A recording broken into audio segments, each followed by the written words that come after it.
Pues aquí tenemos lo, bueno, esto que os repito, las condiciones de los que se hacen los acogimientos. Bueno, para colaborar como familia acogedora, eh, antes hemos de tener en cuenta una serie de aspectos importantes, que son los que vamos a tratar de hablar en este momento. El primero de ellos es la información. La información es esencial para saber si podemos colaborar y cómo, es decir, cómo va a ser nuestro proyecto de colaboración.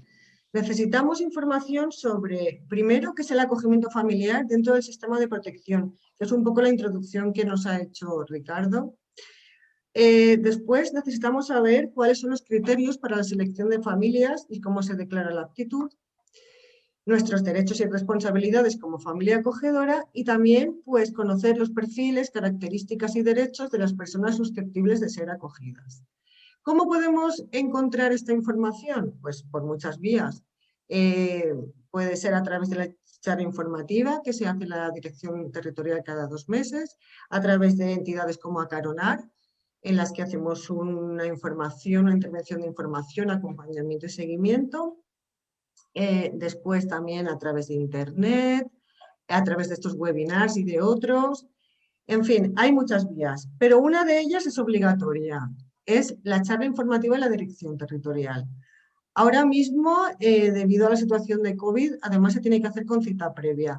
Nosotros en la página web tenemos un enlace en la que vienen todos los horarios para que podáis elegir el día que mejor os venga y llaméis por teléfono porque hay que solicitar una cita.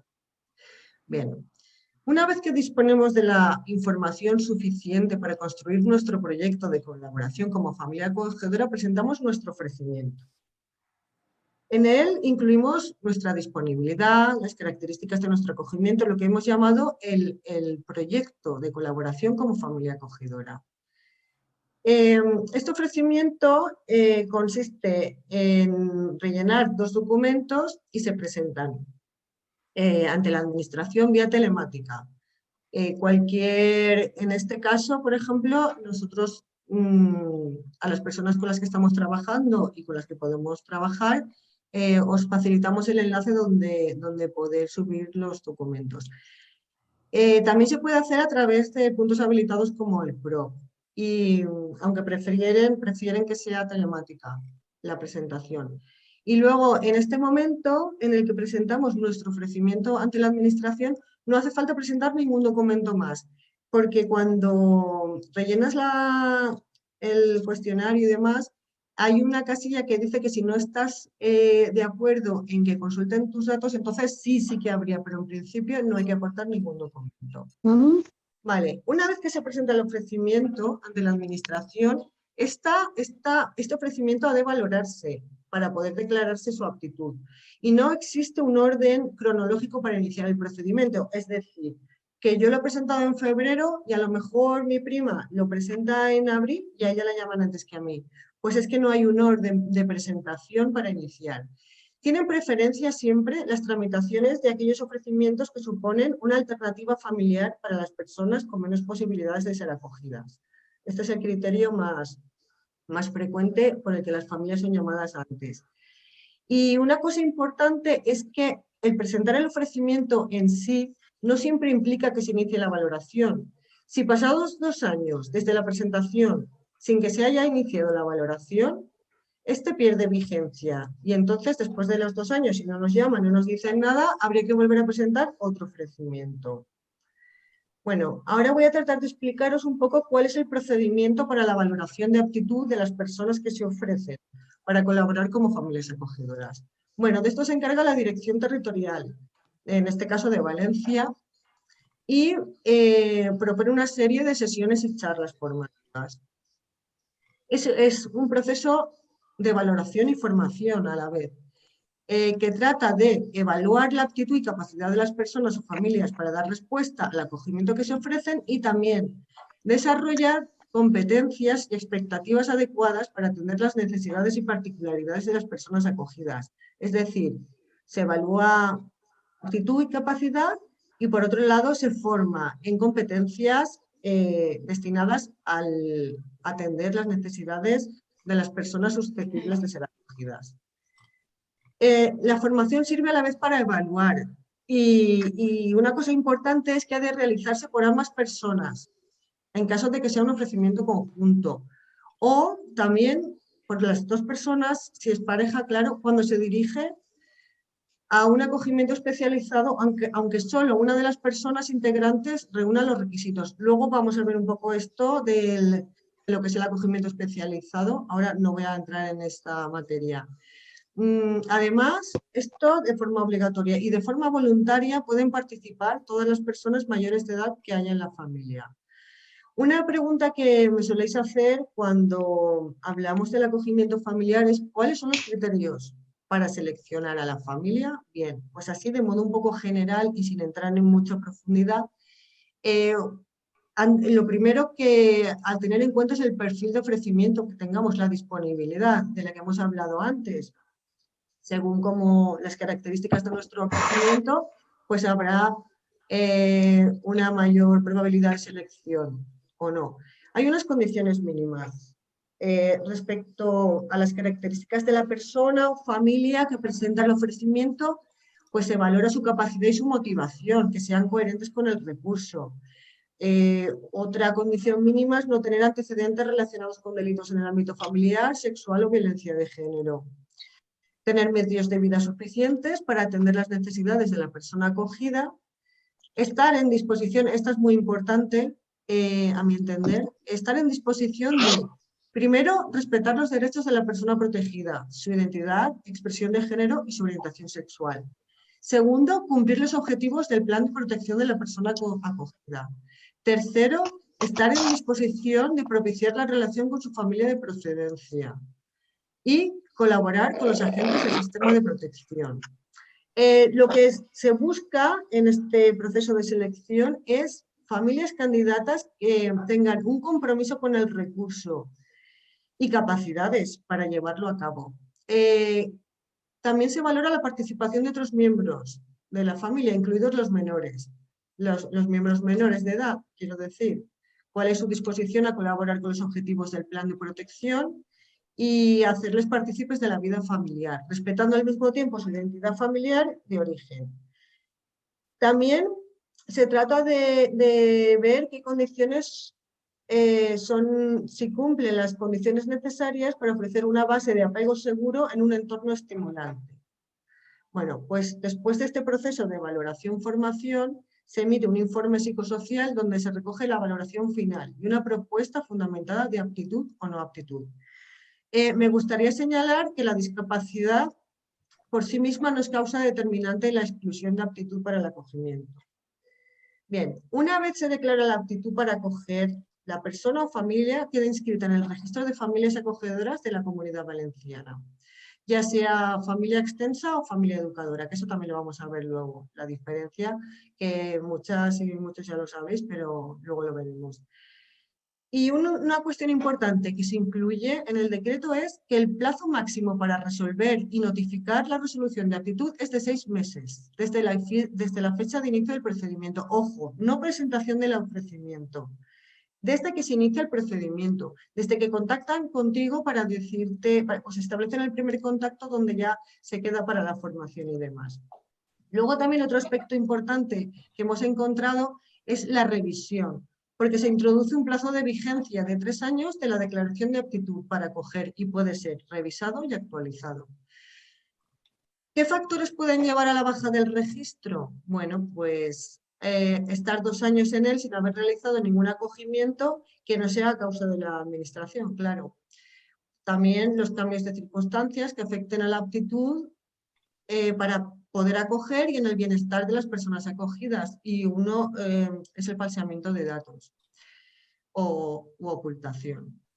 Bien, una vez que la persona está inscrita como familia acogedora en el registro, ya es susceptible de que sea solicitada su colaboración. Entonces, pues, de ahí pasamos a la propuesta. Desde la dirección territorial se contacta con la familia para proponer un acogimiento. Esta propuesta incluye información relativa a las características y necesidades de la persona que se va a acoger, a su familia de origen, los objetivos del plan de protección y sus derechos y deberes como familia acogedora. Se concede un plazo de 3 días para aceptar el acogimiento o rechazarlo motivadamente. Y voy a hacer un pequeño paréntesis porque es algo que nos parece también muy interesante, es que el decreto aborda por primera vez las transiciones de convivencia, por considerarse momentos de gran afectación y trascendencia de la vida de estas niñas y niños. Y se establece como obligatorio la confección de un libro de vida, como un derecho a disponer de un documento gráfico de su propia historia. Algunas personas de las que estáis hoy aquí sabéis perfectamente lo que es porque el libro de vida se ha hecho, pero de alguna forma como recomendable. En este momento es obligatorio, es de carácter obligatorio, como un derecho de la persona acogida. También se establece que las transiciones, que son los cambios de un entorno de convivencia a otro, ya sea de familiar o residencial, que sean los menos posibles y procurando siempre la medida más estable. Bien, una vez aceptada la propuesta, se llevan a cabo actuaciones de preparación con la familia de origen, con la familia acogedora y con la persona protegida. En este contexto, se inicia lo que es la fase de acoplamiento, consistente en un régimen de visitas con la familia acogedora a través de la elaboración de un cronograma con las fases y duración de las mismas. Esta fase de acoplamiento será distinta en cada persona acogida, puesto que protegida que a una acogida o acogida en otra familia. Se selecciona una persona que aportó seguridad emocional a la persona protegida para que la acompañe en este proceso. Y una vez acaba la fase de acoplamiento, se pasa ya a la formalización del acogimiento familiar. Pues nada, es el momento en que ya se firma, es como una especie de contrato, y la menor o el menor pasa a convivir con la familia acogedora en los mismos términos que el resto de sus hijas e hijos si los tuviera. Y bien, por último, en este momento, en el tema de formalización, me gustaría señalar que hay unos apoyos para las personas acogidas y para las familias acogedoras. Apoyos técnicos, apoyos económicos, aquí señalado la prestación económica que veremos al final de la charla, unos beneficios educativos como son las becas de comedor, exenciones fiscales, permisos laborales y prestaciones de maternidad, paternidad en los casos que contempla la ley, recursos de respiro, etc. Y bien, una vez finaliza el acogimiento familiar, el decreto incluye la posibilidad de mantener contacto. Lo que pasa es que queda supeditado al si es de interés para la persona protegida y acepta la familia de origen o adoptiva. Y bueno, ya pasamos al siguiente punto que nos va a contar Eva.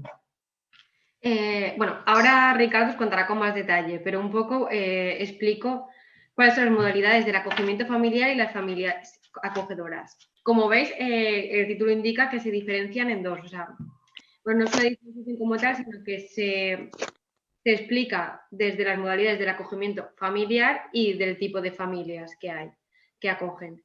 Entonces, es que estoy señalando a la tabla. Si veis la tabla, vamos a la parte de modalidades de acogimiento familiar y se divide en dos, que es en atención a la duración y finalidad, que están las de urgencia, temporal y permanente, o sea, el tipo de acogimiento familiar de urgencia temporal y permanente, y en atención a las características particulares, bien de la persona que va a ser acogida o de las familias acogedoras, siendo dos los acogimientos familiares que se diferencian, el especializado y el profesionalizado. Por otra parte, como explicábamos al principio, están las modalidades de familias acogedoras, que estas van en atención al vínculo que se tiene con las personas acogidas. Está la familia extensa, que es cuando es familia biológica, alguien cercano a la persona menor, bueno, al niño, niña o adolescente que se va a acoger, y las familias educadoras o familias educadoras o ajenas que no tienen ese vínculo con estos menores y pueden ser bien genéricas, de atención inmediata, especializada o profesionalizada. Y algo que tiene como novedad este decreto es que se regulan las delegaciones de guarda para estancias de fines de semana y vacaciones, para que o bien niños y niñas adolescentes que están en una familia acogedora o en una residencia puedan salir los fines de semana o periodos vacacionales con familias educadoras o también con personal técnico de las residencias. Y te doy paso, Ricardo. No sé si hay alguien que tiene el micro abierto, pero de vez en cuando hay ruidos, ¿eh? Lo digo porque no sé si que lo revise la gente para que todo el mundo lo pueda escuchar. Bueno, como se está diciendo Eva, las modalidades de acogimiento familiar que regula el nuevo decreto están en este cuadro bastante bien plasmadas y yo voy a hablaros un poquito de cada una de ellas, ¿vale? Como os decía, el decreto regula en función de la duración y la finalidad del acogimiento, pues 3 tipologías. Una, los de urgencia, que tienen una duración máxima de 6 meses, en el que se habla de que no hay prórroga y en los que es desarrollado por familias de atención inmediata, que ahora luego os hablaremos qué tipo de familias son, y que frecuentemente es para menores de 6 años. El objetivo en estos acogimientos de urgencia es procurar que el agua o el menor esté en un ambiente familiar mientras estudia cuál es la medida protectora más adecuada que se va a promover y así evitar que esté durante este periodo en un centro. Luego, en función de la duración y la finalidad, hay otra tipología de acogimientos que son los temporales, que tienen una duración máxima de 2 años, en los que se puede prorrogar también un periodo máximo de otro año y que tienen pues un carácter transitorio porque se prevé o bien el retorno a su familia de origen o que se adopte otra medida de protección más estable. Y por último está otro tipo de acogimientos, otra modalidad, que son los permanentes, que se pueden formalizar o a la finalización de algún acogimiento temporal o porque no es posible la reintegración familiar, es decir, porque se transforman o directamente se pueden formalizar en casos de personas con necesidades especiales o cuando sus circunstancias y las de sus familias así lo aconsejen. Esto que os estamos diciendo es una síntesis, es decir, en el decreto habrá aspectos que se regulan con más, pero hemos tratado de hacer una síntesis para explicarlo. Y lo interesante de esto es que por fin hay un documento normativo en el que se regulan, porque todas estas cuestiones antes las hablábamos a nivel técnico, pero no estaban reguladas, ¿vale? Pues otras diferenciaciones, otras modalidades que habla el decreto, están en función, las define en función de la persona acogida y la familia acogedora. Entonces, en ese tipo de modalidades que establece, habla de acogimientos especializados y profesionalizados, ¿vale? Los especializados, un poco lo que viene a decir, que son acogimientos para poder desarrollar esta modalidad de acogimiento, alguno de los miembros de la familia debe disponer de una cualificación, experiencia, formación específica y disponibilidad que le permita atender las necesidades o circunstancias especiales de la persona acogida, que tiene una compensación económica, también regula el decreto, que especial, pero en los que no existe una relación laboral. Es decir, son acogimientos especiales, pero en los que las personas que acogen no tienen una relación laboral con la entidad pública. Y luego sí que define ya una nueva modalidad que llevamos, que hace muchos años, que conocíamos de otros países y de otras comunidades, experiencias, y aquí ya se regula que son los acogimientos profesionalizados. Y en estos sí que es necesaria, según el decreto, una cualificación, una experiencia, una formación específica y una disponibilidad especiales para la atención a las necesidades o circunstancias de las personas que se proponen para este tipo de acogimiento.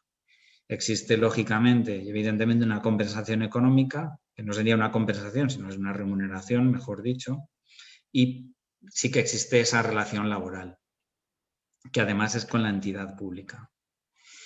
Luego, también habla de otras modalidades de las familias acogedoras. Igual que habla de modalidades de acogimiento, regula distintas modalidades de familias que colaboran, ¿vale? Y entonces, según la vinculación con la persona acogida, tenemos familias extensas, que son aquellas que tienen un vínculo o parentesco o están unidas a la persona acogida por una relación afectiva previa o positiva distinta a la del parentesco, pero lo que antiguamente llamábamos familias allegadas, que son tienen que ser valoradas y formadas por los equipos base de servicios sociales, tienen que tener también una declaración de aptitud y son inscritas en el registro de familias acogedoras, que antiguamente solo existía para aquellas familias voluntarias que se ofrecían y para los ofrecimientos, básicamente, pues en esa homogeneización de todas las familias, las personas que acogen en un único registro, las familias extensas también se incluyen,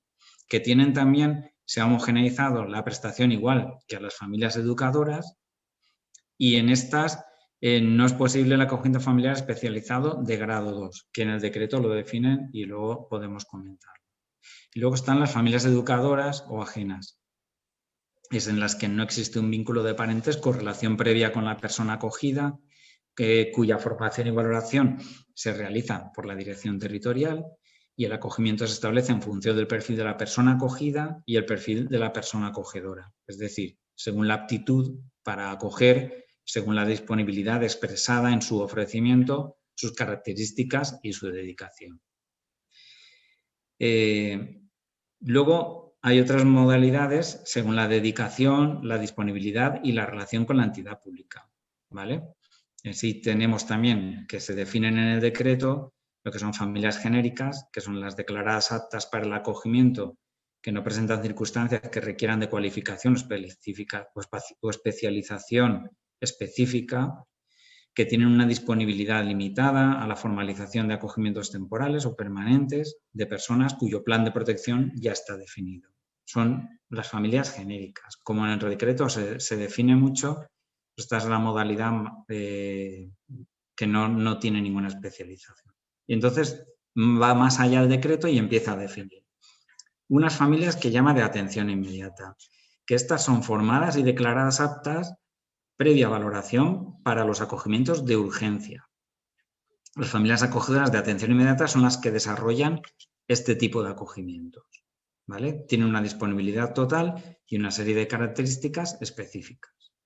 Luego están las familias especializadas, también que son declaradas aptas para acogimientos especializados, de los que habíamos hablado antes, en las que tienen unas características tanto las personas acogidas como el acogimiento.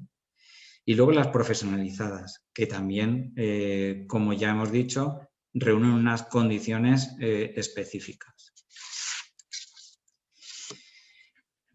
Luego, el decreto también habla de la delegación de guarda para estancias de fines de semana y vacaciones, algo que también tradicionalmente había quedado en un cajón un poco desastre en unas experiencias que tienen una validez y un interés importante, pero que no estaban reguladas y que a veces esto generaba pues, dificultades para el desarrollo de las mismas, tanto para los profesionales como para las personas que se ofrecían a acoger, ¿no? Entonces, habla de que son personas o familias que se ofrecen para fines de semana, regula que van a ser estas personas de fines de semana y periodos vacacionales, que se ofrecen para personas protegidas que se encuentran en acogimiento familiar o residencial. Las personas o familias tendrán que formarse y ser valoradas previamente, y si la persona protegida se encuentra en un acogimiento residencial, es decir, en un centro, la formación y la valoración la podrán realizar el personal técnico de este centro, siguiendo lógicamente los criterios que establezca la dirección general, ¿vale? De alguna manera, esto es muy importante porque se regula estas prácticas de colaboración y estas experiencias de protección. El decreto también habla de los acogimientos especializados y profesionalizados. Entonces, estos solo se pueden formalizar con personas y familias que hayan sido declaradas aptas para acoger en esta modalidad, ¿vale? El carácter especializado puede reconocerse previamente a la formalización o en acogimientos ya formalizados. A veces los acogimientos van evolucionando y pueden cambiar de modalidad. Y en ambos casos, tanto personas acogedoras como personas acogidas tienen una serie de condiciones. Existen dos niveles de acogimientos especializados en función del nivel de atención que requieren las personas acogidas y el nivel de cualificación que requieren las personas que hacen este acogimiento. Y en ese sentido define dos grados. Grado 1, que pueden formalizarse, son acogimientos especializados que pueden formalizarse por la familia extensa y educadora siempre y cuando cumplan unos requisitos necesarios, Y el grado 2, que solo podrá ser formalizado por familias educadoras que reúnan los requisitos también necesarios que regulan ahí, ¿vale? El perfil de las personas acogidas pueden ser con carácter especializado las siguientes: que tengan una discapacidad, diversidad funcional o con problemas de salud mental severa, muy severa, enfermedades crónicas graves o con necesidades que requieren una dedicación intensiva, problemas de conducta y emocionales, adolescentes gestantes o con hijas o hijos a cargo, preadolescentes o adolescentes en residencias y para quienes no se dispone de familia acogedora y ha sido complicado su propuesta de acogimiento, y grupos de niños o niñas y adolescentes que deben permanecer juntos y que presentan además unas necesidades especiales distintas al número de personas. Y el perfil de las personas acogedoras, para el grado 1, la cualificación sería una formación superior, universitaria, grados formativos de ámbito sanitario, sociosanitario o socioeducativo. La formación específica complementaria y la experiencia práctica de 2 años dedicados a la atención de personas menores con un perfil similar para cuyo acogimiento se ofrecen o están desarrollando, y una experiencia por relación laboral voluntaria o de tiempo dedicado al acogimiento familiar en curso o anteriores con personas de perfil similar. Y para los acogimientos de grado 2 se requiere la cualificación y formación específica como en el grado 1, experiencia práctica laboral de 2 años en el ámbito sanitario, sociocomunitario, socioeducativo, relacionado con la atención, cuidado, protección de personas menores con perfiles similares al acogimiento que se ofrecen, y 2 años de experiencia en acogimiento familiar en cualquiera de sus modalidades.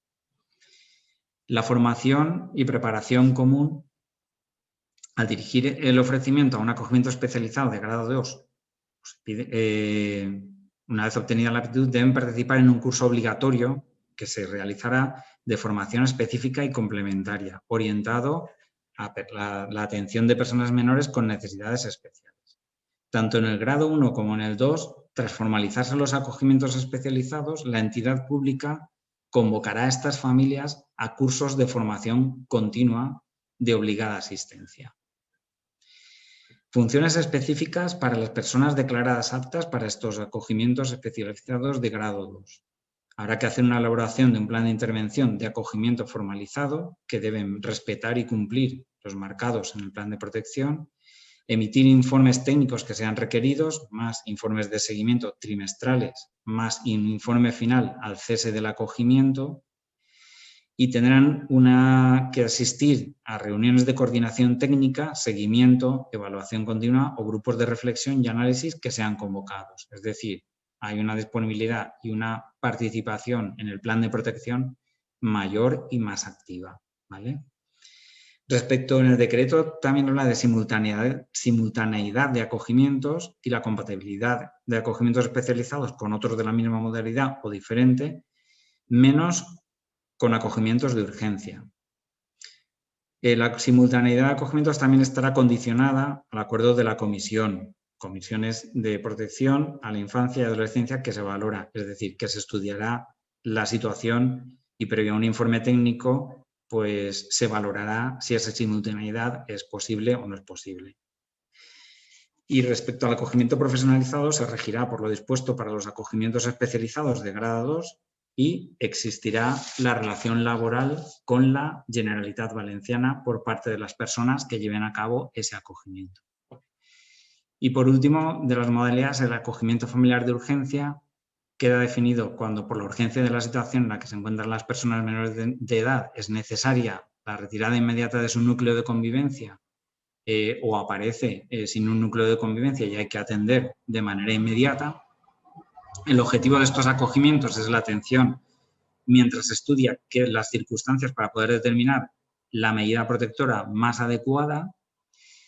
Es llevada a cabo por familias de atención inmediata que hemos definido anteriormente, que pueden ofrecer su disponibilidad en esta modalidad de urgencia para un máximo de 2 personas con carácter simultáneo, exceptuando hermanos, hermanas, con declaración o situaciones específicas, que habrá una obligación de formalizar los acogimientos de las personas menores de 6 años, principalmente que se les propongan en cualquier momento del año y hora del día, Esto ya en las antiguas modalidades de acogimientos de urgencia ya existía, y es que es posible, los define, que podrán ser compatibles con otros acogimientos excepto especializados, debiendo ser valorados y acordada su aptitud para la compatibilidad. Sé que esto que he hablado es un poco denso y mucho rollo, pero lo importante no sería el detalle, sino que hemos intentado hacer un ejercicio de síntesis para que vierais un poco el espectro, el panorama de el ejercicio de regulación que hace este decreto en torno a esta compleja práctica.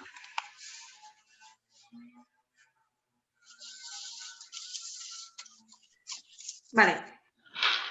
Pues otra cosa que regula el decreto del que estamos hablando son los derechos y deberes de las personas acogidas.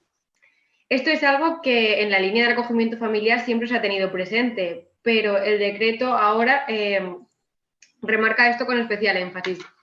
También habla del derecho, de derechos y deberes de las familias acogedoras, pero siguiendo la línea del acogimiento familiar, primero aparecen lo de los niños, niñas y adolescentes, con lo cual vamos a hablar primero de ellos y luego de las familias. Aquí en la diapositiva que tenéis puesta salen como 4 ejes. Creo que hay alrededor de unos 9 artículos que hablan de los derechos de la niña, niño y adolescente acogido. Pero de alguna manera yo los he relacionado como en estos 4 ejes. Por un lado está el velar por el interés superior de los menores, eso va por arriba de todo, con, por ejemplo, la agilización de trámites. La Administración tiene la potestad siempre que pueda de agilizar los trámites que sean necesarios respecto a la persona menor de edad. La afiliación, identificación y documentación de los niños, niñas y adolescentes, que en especial yo esto lo veo muy claro cuando hablamos de personas menores extranjeras que están en el sistema de protección. Y luego esta palabra nunca me sale, confidencialidad de estas personas, de no hacer difusión de imágenes en redes sociales, todo este tipo de cosas que, bueno, que es bastante extensa, pero creo que ahí se entiende. Por otro lado, ya hemos puesto esto de velar por el interés superior y luego el hacer partícipes a los niños, niñas y adolescentes de su proceso. Ellos tienen que saber por qué van a ir a una familia de acogida, tienen que conocer los motivos de por qué se separan de su familia biológica. Todo esto hay que adaptarlo, por supuesto, a la edad que tengan y al proceso evolutivo en el que estén, o en el momento evolutivo, perdón, en el que estén. Pero tienen el derecho a saber por qué se les separa de su familia biológica. Siempre que se considere oportuno y que se le crea con la capacidad y sobre todo, y siempre, si es mayor de 12 años, tiene que aceptar él o ella que se va a una familia acogedora. Y por supuesto, pues hacerla partícipe de todos sus procesos, de su plan de protección y de todos los objetivos que al final son objetivos por y para ella y para ellos y para su vida. Entonces eso es muy importante y se resalta mucho en este decreto. Aunque resulte evidente, tienen derecho a ser acogidos y por lo tanto a crecer en familia y a mantener relaciones personales con su familia biológica e incluso con otras personas con las que tengan un buen vínculo, siempre que se considere de su núcleo más cercano o al núcleo más cercano de su familia biológica. También este decreto, que ahora lo hablaremos cuando hablemos de los derechos y deberes de las familias acogedoras, deja abierta la posibilidad a que cuando se haga una transición a otra familia acogedora o a otro tipo de recurso, sigan manteniendo relación con las familias acogedoras con las que se haya estado.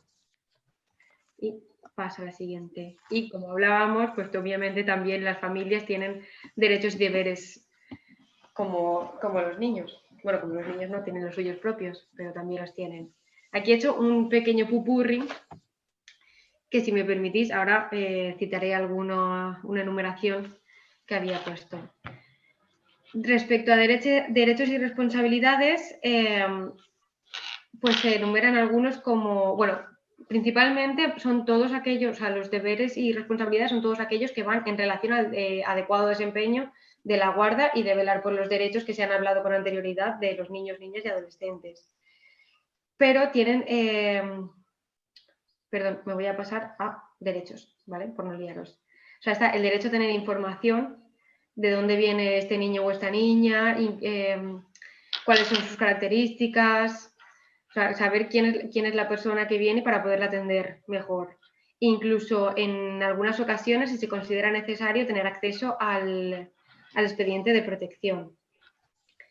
Las familias acogedoras tienen derecho a ser parte de los procesos, a ser escuchadas, a cuando se vaya a hacer una transición o algún tipo de cambio en la vida de los menores, ser escuchados previamente y aportar desde su experiencia con el niño o niña, a cooperar con la administración, información, estar en continuamente informados e ir a formación, solicitar ayuda de la administración cuando la crean conveniente o la necesiten, una ayuda, un apoyo, lo que quieran. Luego, viajar con los niños y niñas siempre y cuando se avise, y si es para fuera de España sí que necesitan una autorización, pero sí que tienen este derecho. Una compensación económica que creo que ya se ha hablado con anterioridad y creo luego Luisa hablará mejor de ello. Y pues protección de datos, formular quejas cuando convenga, que esto puede ser una participación activa junto con la administración, como hablábamos, y actualizar el ofrecimiento y ser acreditados como familia acogedora. Creo que no se me escapa así nada importante, si no, luego comentáis en dudas y revisaremos. Y nada, yo creo que ya he dicho todo lo que es lo más importante. Volvemos, si queréis, un poco al tema de derechos y responsabilidades, que está, pues eso, velar por el bienestar e interés superior de la persona menor de edad, y algo muy importante que también ha dicho Luis al principio, siempre aceptándola incondicionalmente y respetando sus orígenes y características propias. Y hasta aquí, de momento. Pues bueno, si os parece, hablamos del tema de las prestaciones económicas. Aquí tenemos el cuadrito. Vale, vamos a ver. Respecto a la prestación económica, que por supuesto estaba antes del decreto, esta prestación económica está destinada al sostén de la crianza y constituye un derecho para las familias acogedoras y cuyos beneficiarios son las personas acogidas. No se considera ingreso de la unidad familiar, por tanto no computa para la obtención de cualquier ayuda o subvención pública, además no se puede embargar. Una novedad es que se simplifica el procedimiento para que la tramitación sea más ágil. Antes había un procedimiento pues, que era mucho más complicado, con lo cual acababan retrasándose la prestación. Otro aspecto muy interesante que se ha regulado y que es totalmente nuevo es que se reconoce el derecho a continuar percibiendo la prestación económica por las personas que adopten a las personas que tienen acogidas con necesidades especiales. Es decir, tenemos un acogimiento especializado y permanente, ¿o no? Y lo queremos pasar a adopción y seguimos teniendo la prestación. Esto es importante pues porque muchas veces al adoptar la administración pues se desvincula y aquí no se pierde el vínculo. Otra novedad, cuando existe un gasto médico para un tratamiento que abarque varios años, se puede tramitar el pago por todo el periodo, no anualmente, sino plurianualmente. Siempre y cuando tiene que tener un límite, ¿no? que ahora no recuerdo, está regulado pues un límite para tal capítulo, siempre que no rebase a este. Luego el importe pues viene determinado por la ley de presupuestos de cada año y depende de la modalidad y la naturaleza de los gastos. Y está basado primero, la condición de familia, si es monoparental o numerosa, que en este sentido los módulos aumentarán 2 euros al día. Luego también depende del grado de discapacidad o diversidad funcional o cualquier otra circunstancia de las personas acogidas que afecten la cuantía de los gastos y la intensidad de la atención que necesitan. Y en este sentido, el grado 2, por ejemplo, se incrementa en un 30% como mínimo en relación a lo que se apruebe cada año para el grado 1. Luego también es en base a la modalidad de especialización o cualquier otra característica del acogimiento. Por favor, silenciaros quien tenga el micro abierto, es que se oye un ruido. Allá está mi casa. Bueno, sigo. O cualquier otra característica del acogimiento que implique una especial cualificación, dedicación o disponibilidad. Y bueno, por último hemos incluido el módulo mínimo de las prestaciones. Por encima, el acogimiento en familia acogedora contempla un módulo mínimo de 14 euros al día. El acogimiento de personas con discapacidad o diversidad funcional igual o superior al 33%, 16 euros al día. El acogimiento especializado, grado 1, 33 euros por día, y el grado 2, 45 euros día. La disponibilidad para acogimiento familiar de urgencia en familia de atención inmediata, 28 euros al día. Siempre parece como que es un poco feo hablar de dinero, ¿no? Porque decimos, no, es que lo hacemos porque queremos colaborar. Y claro, si es que no se paga porque seáis familias acogedoras, se paga esa prestación es para los gastos de manutención de los niños, niñas y adolescentes de acogida. Y nada, como habéis visto, pues tiene alguna novedad bastante interesante.